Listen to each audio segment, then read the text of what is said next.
Good morning. I like this.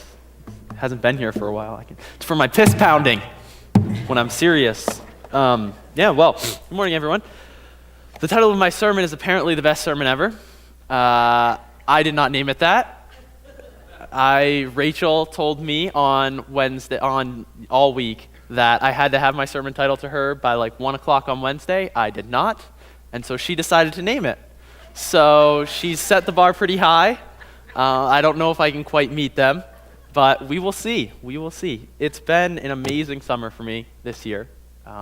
It's literally been a dream come true. I have always had a desire in my heart to work here, and I got the opportunity to do that this year. And like Pastor Rob said, it's a bittersweet day for me. I'm standing up here. I feel like a different man than the last guy who preached here. I've got a little bit more facial hair, that's for sure. But I definitely feel like I've grown in ways that I can't even describe this summer. And I've seen the youth group grow in ways that have blown my mind and just blown me out of the water.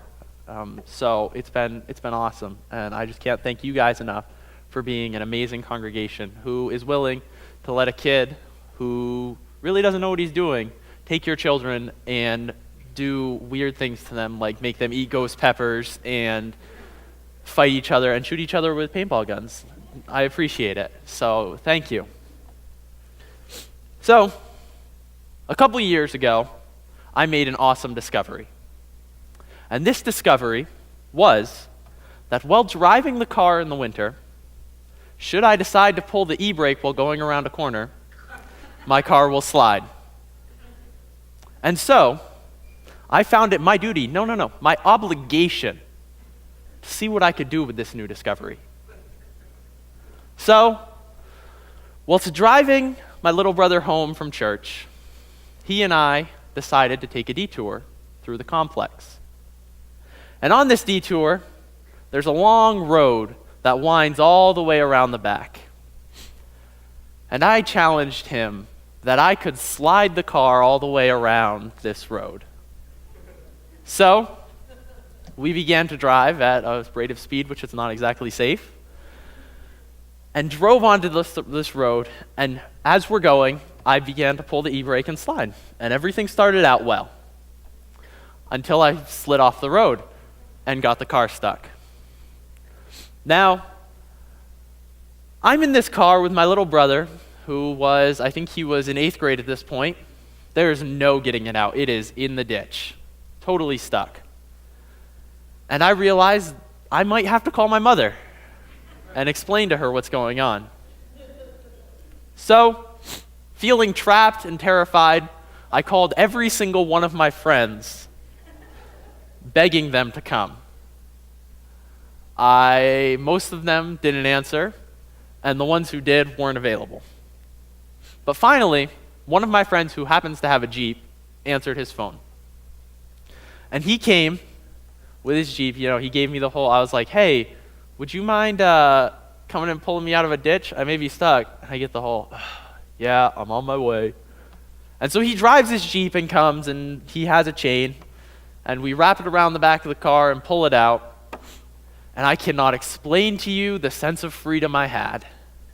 How I thought I was done. I thought this was the end.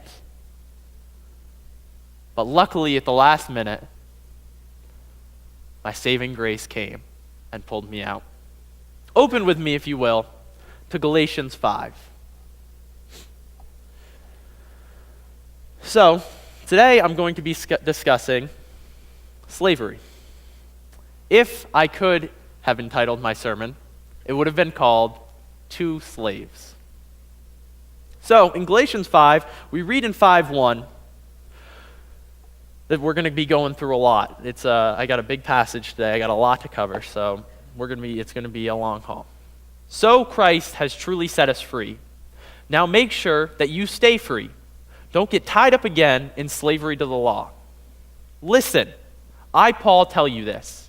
If you are counting on circumcision to make you right with God, then Christ will be of no benefit for you. I'll say it again. If you are trying to find favor with God by being circumcised, you must obey every regulation in the whole law of Moses. For if you are trying to make yourselves right with God by keeping the law, you have been cut off from Christ. You have fallen away from God's grace. But we who live by the Spirit eagerly wait to receive by faith the righteousness God has promised to us. For when we place our faith in Jesus Christ, there is no benefit in being circumcised or being uncircumcised. What is important is faith expressing itself in love. Now that's a very key passage, so remember that part. If you don't remember anything else from this sermon, remember that line. What is important is faith expressing itself in love. You were running the race so well. Who held you back from following the truth? It certainly isn't God, for he is the one called you to freedom. This false teaching is like a little yeast that spreads through the whole batch of dough. I am trusting the Lord to keep you from believing false teachers.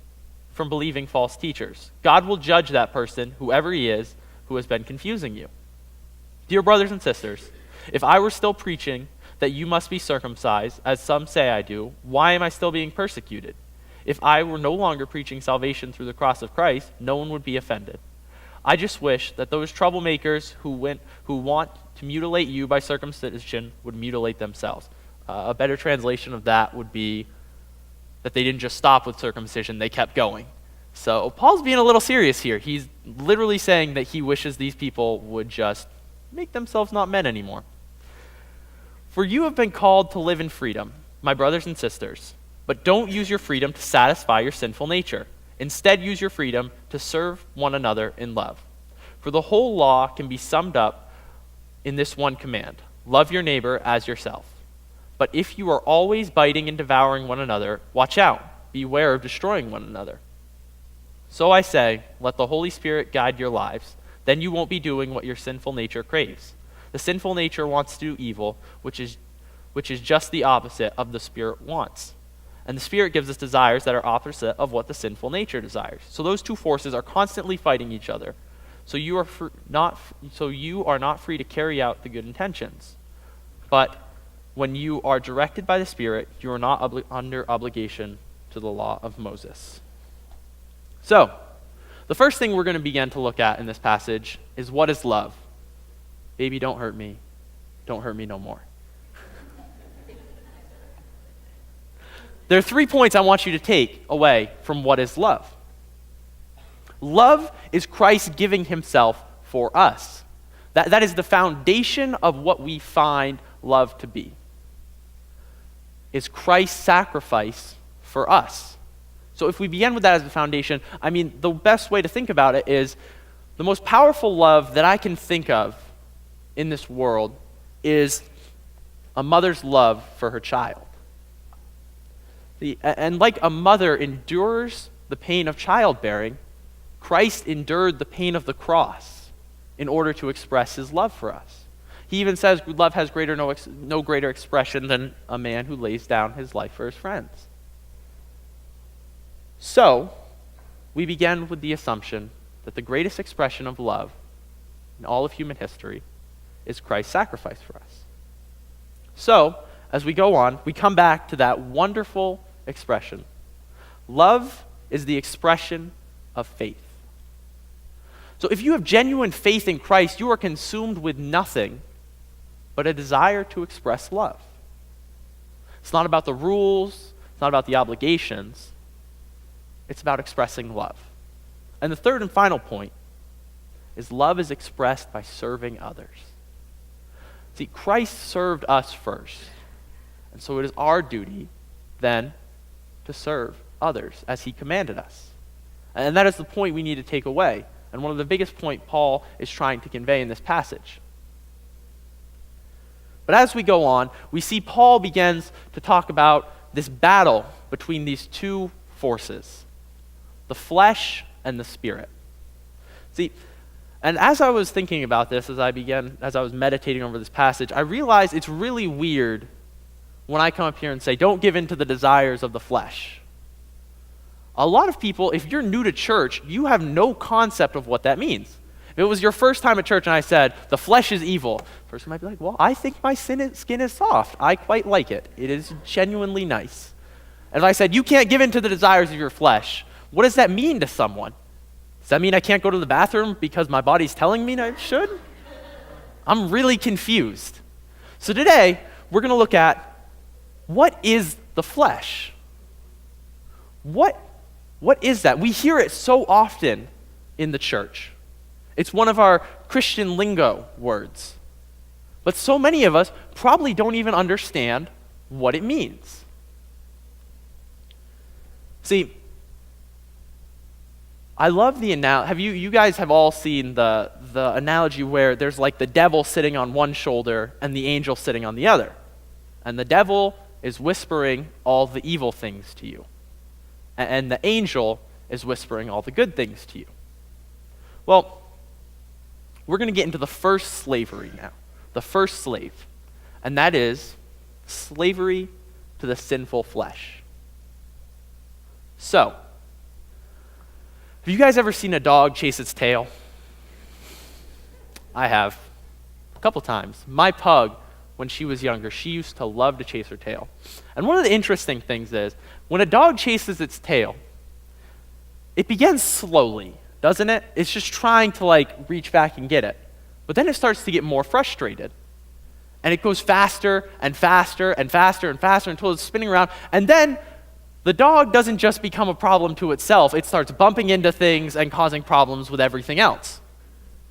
See, our sinful flesh is similar. It begins as something small, a little compromise, a little change. And slowly, it wants it more and more and more and more and more. I think of it this way. If the moment I was pulled out of that ditch, I decided to try again, that would not have worked well for me. It's so easy to fall back in to the ditch. And we need to make sure that when we've set ourselves free, Christ has paid for our freedom. We are free. Why then do we drive ourselves back into the ditch? So many of you, I guarantee, have had that friend who you just watch them drive into the ditch over and over again. And every time you wonder, what on earth are you doing? And then you try and get in the middle of it, which is always the worst mistake. And suddenly, it's destroying you too. See, the dog chasing its tail starts taking out everything around it. And when you try and insert yourself, you end up in trouble too. Having someone ringtone, wow, jeez, that's something. See, I had a friend who, at college, when he came to college, he was really lonely. He moved away from he lived in a different country and he moved to the U.S. And he was really lonely when he came to college. It really hurt him to have to leave so much and to be in a new place. And as we went on, and freshman year he was really struggling with it. Sophomore year he was struggling with it. By junior year, he was getting just drunk every weekend, every single one. And one time I went to hang out with him. It was right before I was coming home, so it was one of the last chances we were going to get to hang out. And he was at a party, and he came back absolutely wasted. Just couldn't walk down the street. It was bad. And at one point, he asked me, I told him I didn't want to drink because he offered me something. I said, I don't want anything. I'm good. I'm fine. And he said, I don't see why you don't drink. And I was like, well, I don't have a desire to. And he said, I drink because I'm lonely. It's how I cope. See, he had started out with a fleshly desire of being lonely. And instead of taming it in a way that is healthy and productive, he decided to use things of this earth. Instead of relying on God, his relationship with God was suffering throughout his entire time at college. And so he didn't feel any intimacy. So he began looking elsewhere. and alcohol became the only way he knew how. See, we all know what that flesh is, that sinful flesh. See, but so often we miss the other one that Paul has a bigger problem with in this passage. See, if we go back to the angel and the demon analogy sitting on our shoulders, I would tell you that the demon is the flesh, but so is the angel. See, the angel sits there whispering to do good, do good. But it doesn't whisper to do good because you love God. It sits there whispering to do good because it wants to build you up. See, that's the slavery to the law that Paul is addressing, which is all too prevalent in our Christian culture. See, we're so often bound to our own version of the law, believing it will justify us. So often we take our chains of iron and make them gold and call ourselves holy. See, we think that if we just make people follow enough rules, if we just make people do enough good, we'll end up as holy people. And it's so prevalent in our culture. And that's one of the things that bothers me about the way the church goes about things. We think that if we can get our country to follow the Christian ideals, we're going to be okay. We're going to be a godly nation. We're not going to be a godly nation as long as people's hearts aren't in it. We could write every rule down, every law, but it wouldn't do anything. See, Paul spends most of that passage not attacking those who are sinning, but attacking those who are trying to make everyone follow the right steps. And it's everywhere. It's everywhere in our Christian culture. It saturates it.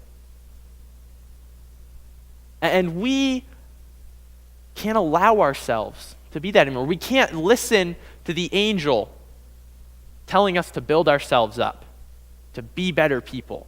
Because then it's not about God. It's not about serving.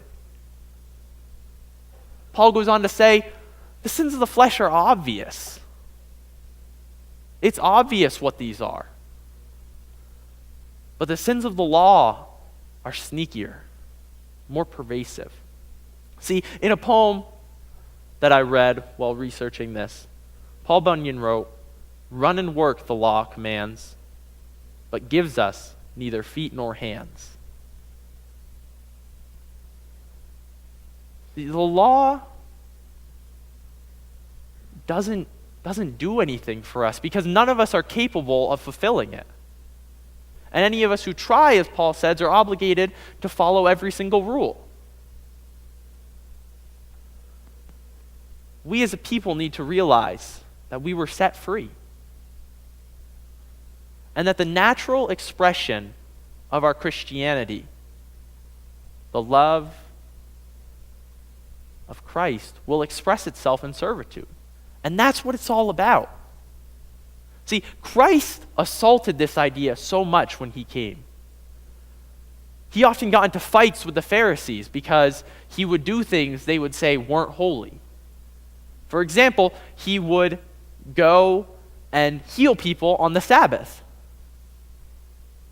Now, healing people on the Sabbath, all of us balk at the fact that, oh my gosh, there's no way they could think that wasn't good. But they didn't, because it was breaking the rules of the law. But so much in our culture, in our Christian culture, we frown upon similar things. We frown upon a Christian who wants to go to a bar in order to talk to people who aren't saved. We frown upon Christians who would like to go to a party, to be with people. We have an expectation that you get to come to Christ if you meet our prerequisites. If you come to our church and you don't bring any of your problems with you, then you get to meet Christ. Then you get to meet the Lord. And Paul here is saying, that's not the point. You're missing it. The point is to serve those people. See, Christ died for the people persecuting him. He died for the people sinning. He died for the people living supposedly good lives.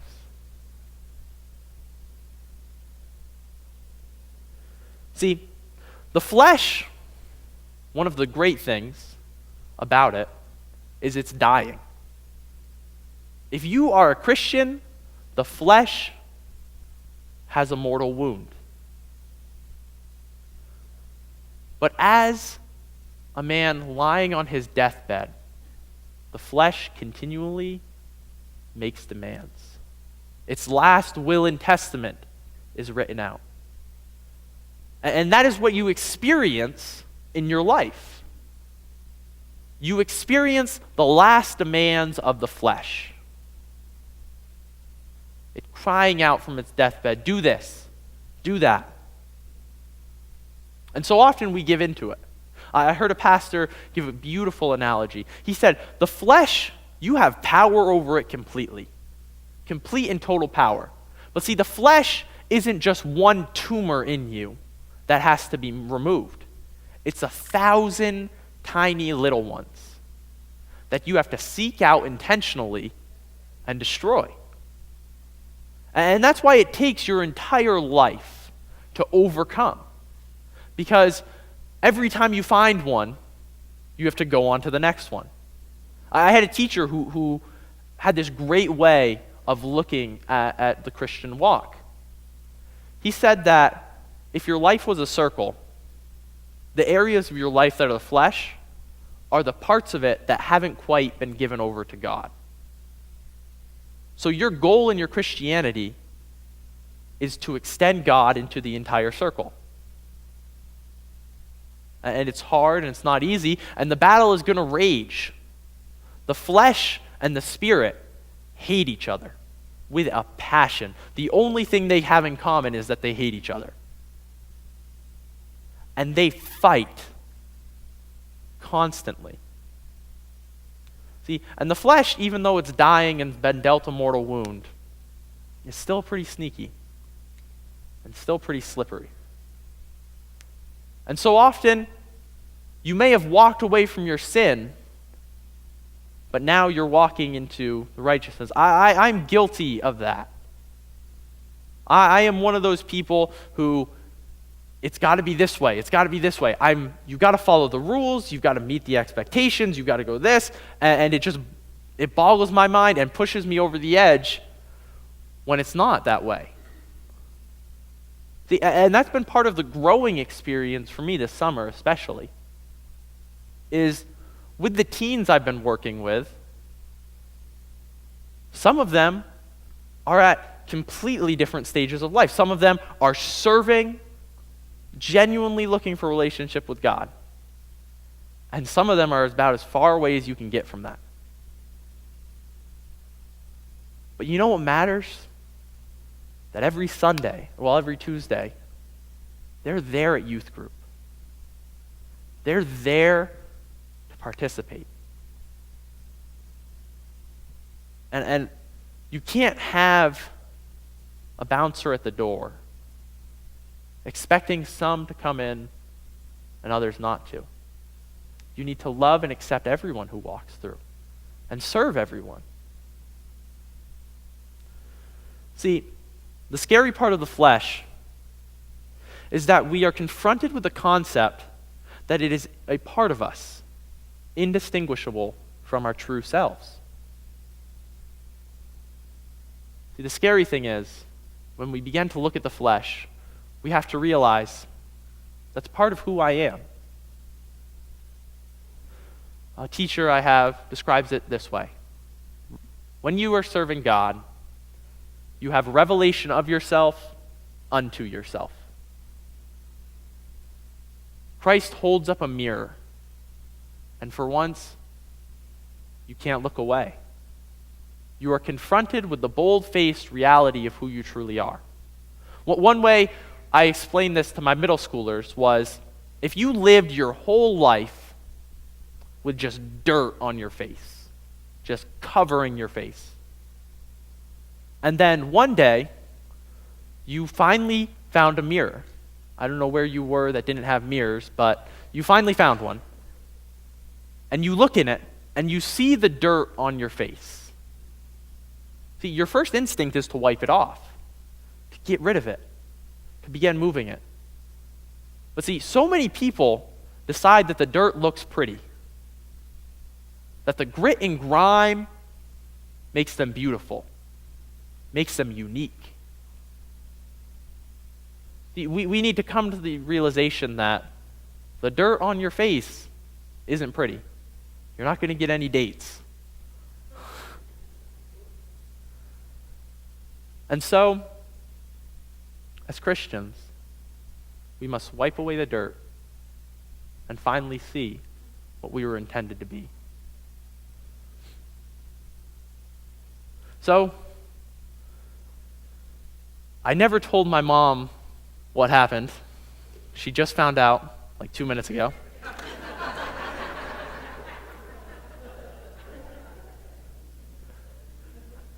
See,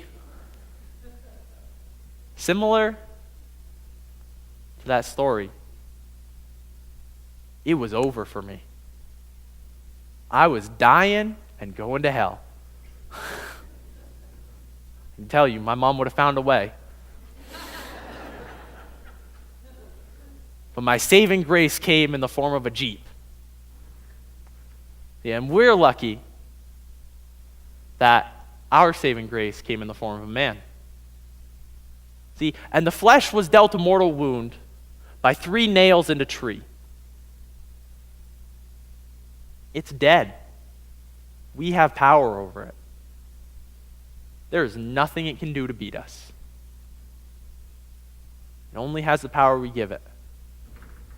Like the dog chasing its tail, if we choose to keep going after it, we can take everything out.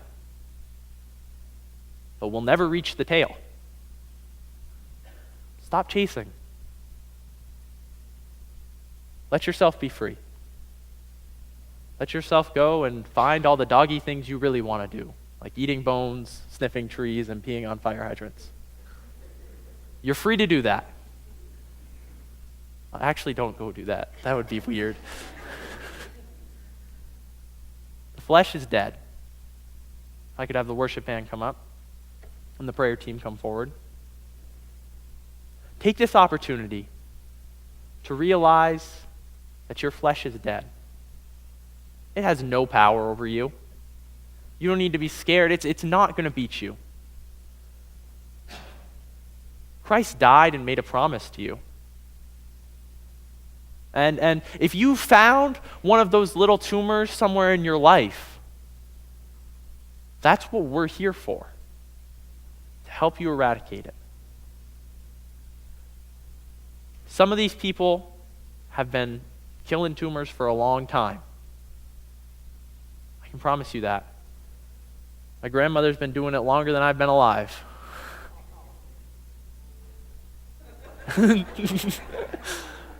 She may have just had a heart attack, but I might die. She could probably still chase me down. They've been killing tumors for a long time. And the beautiful part about being a church is you don't have to do it alone. You have your chemo experts up here, your radiologists, your support team, your family. They are here to get every single one of those tumors. We're going to find them and we're going to eradicate them. Come on up and get treatment. All of us have them. I have them. You know, one of the most striking things about becoming a pastor this summer is there was no moment where I suddenly became more holy than everybody else. There was no moment where the heavens opened up and God spoke over my life. I was the same man just in a different spot. And that was one of the most startling parts for me, I think,